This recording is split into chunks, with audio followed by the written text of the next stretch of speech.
So welcome to the Club Scrap blog hop. This month I'm going to show you how I used some watercolor techniques and mists to make some interesting backgrounds for cards using the Spring Chorus kit. I'm starting with a piece of white cardstock. This actually comes from an older collection called Steppin' Out.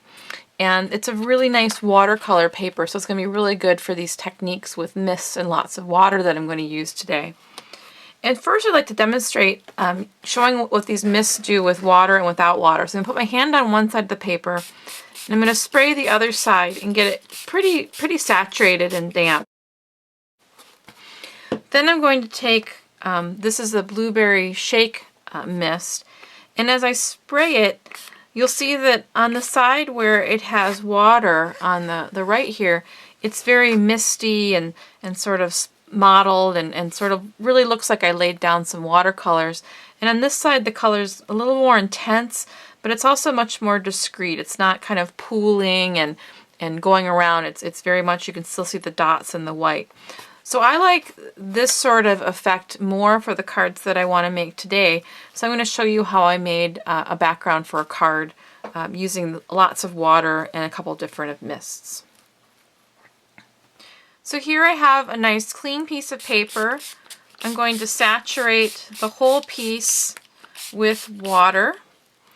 And then I'm going to spray some of this Blueberry Shake Memories Mist by Stuart Superior. And I'll just kind of spray it where I feel like. And then I have this Wheatgrass Memories Mist, and I'll just sort of spray it over here. Because the color is so liquid, I can also do some fun things like tip it and get some running and some dripping. And I can really get some neat patterns to appear. Maybe I can put some more blue here because I really like blue a lot. And I can really play with that. You can set this aside to dry, or you can use a heat tool. And I'll do a heat tool just in a little bit. So after I dried all of the panels, I have some really interesting watercolor backgrounds. And by varying kind of the amount of color and the amount of water, you can get some very different backgrounds. So this one, for example, had obviously a lot of water. You can see a lot of drips, a lot of real translucency. And then this one also had quite a bit of water. Whereas this one here, you can actually still see some white spots and there's some actual dots, so that one had a little less water used on it. And so that's the first layer of these cards that I'm going to make today. And one thing I like to do when I do a technique like this is I always try and make more than I need. So I'd like to make 4 cards, and I have at least 5 backgrounds here, and I have a few others I experimented with earlier. So that way I can throw one out if I don't like it, or I can make another card if I find one that I really like that turned out well and I didn't expect it to. So my next step in making these backgrounds is going to be to use some rubber stamps to kind of create a subtle all-over pattern. And so I'm using stamps from the Just Dandy collection. There's like a dandelion here, some kind of just random squares, and then a kind of a stripe here. And I'm going to use the Club Scrap's Topaz ink for some of this work. And this ink, because it's a yellow and I've got blue and I've got green, all those colors will really work well together.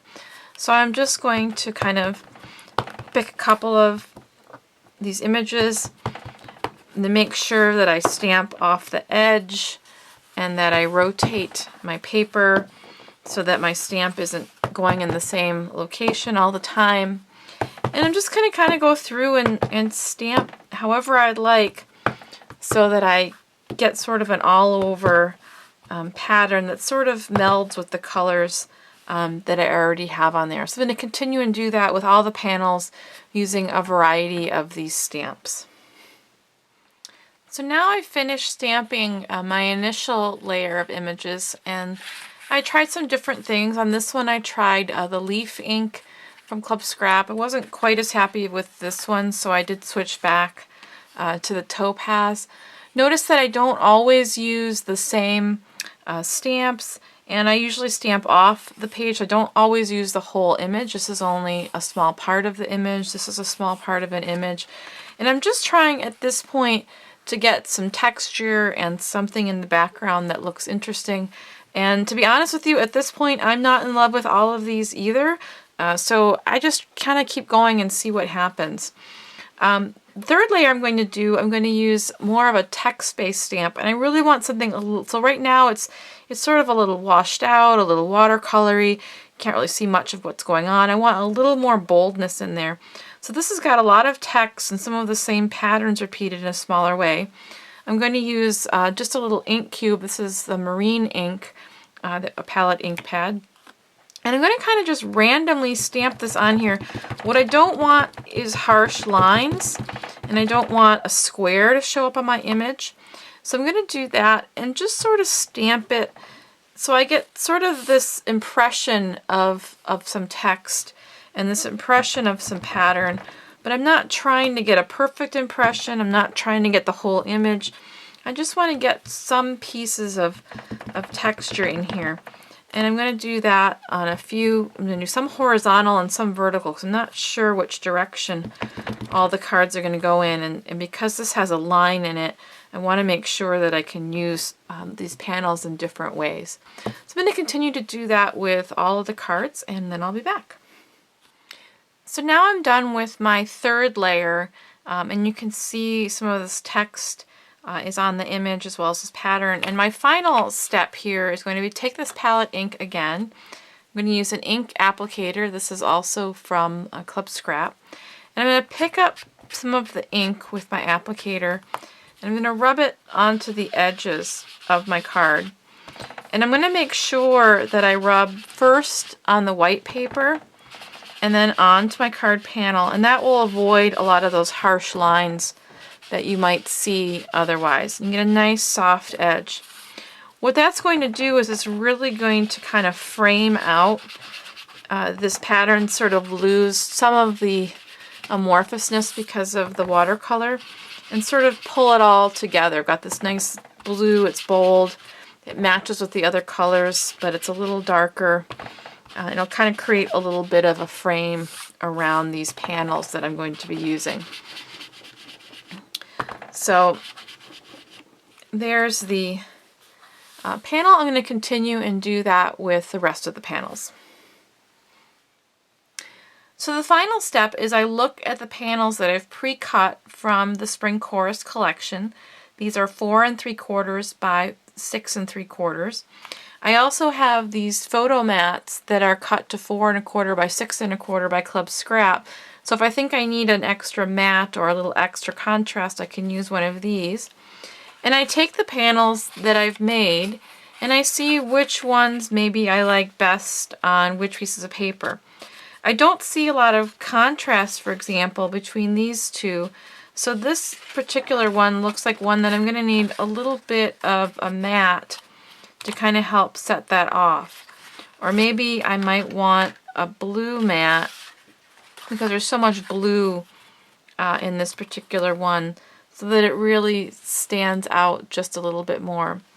So I'll go out and sort of deal these onto different card fronts and see which ones I might like. I'll play around with the patterns and play around with the mats, and I'll just do that until I'm happy with the card selections that I've made for my cards that I'm making. So to finish up the cards, I added some sentiments and greetings. When I do add something like this, I like to add a little strip just to sort of anchor it to the page. I also added these photo corners, which I think help to set off the image really nicely. And this finishes up the cards. And I'm left after my experimenting with some more panels that I can use in my future cards. I might die cut them, I might do something else with them. But playing around also gives you extra backgrounds that you can use in other projects that you want to make.